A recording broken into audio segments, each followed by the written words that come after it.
So today I'm going to take you with me, just see what we get done. The last time we made a video, I was working on this devil gig. I'll have the pattern info below if you want to make one yourself. Obviously they're just cute, but also there's a little storage space on the top of the head. So if you want to put your crochet hook or literally anything else you could think of, that's kind of what the pattern was designed for.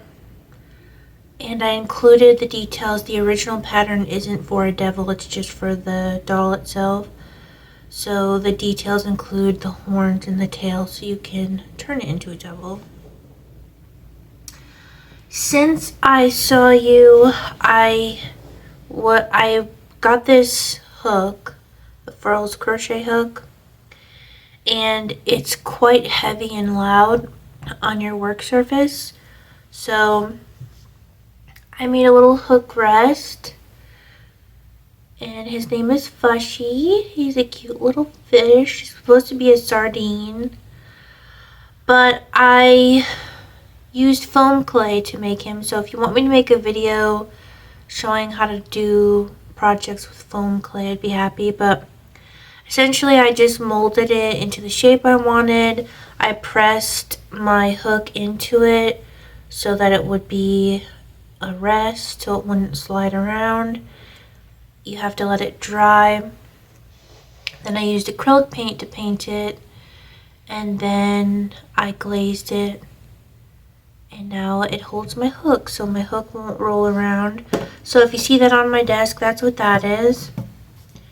And right now I have a pattern for this hat that I'm wearing that I am working on publishing, so I'm making samples for it so you could see the different pattern variations that you can get using different yarns. So this is the sample I'm working up right now. That's one thing I want to do today, and we'll just see where the day takes us.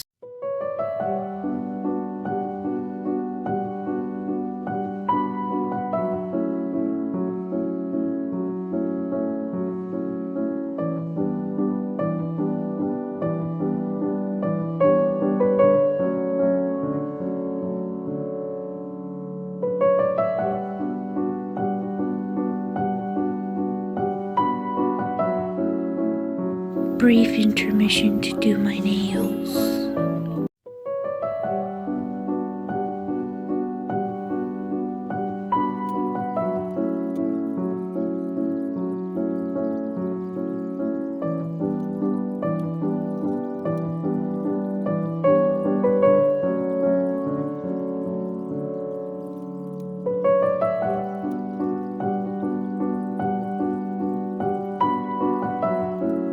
Okay, so I'm weaving in some ends, and I wanted to talk about this. I'll make it more obvious when I make the official video for this pattern.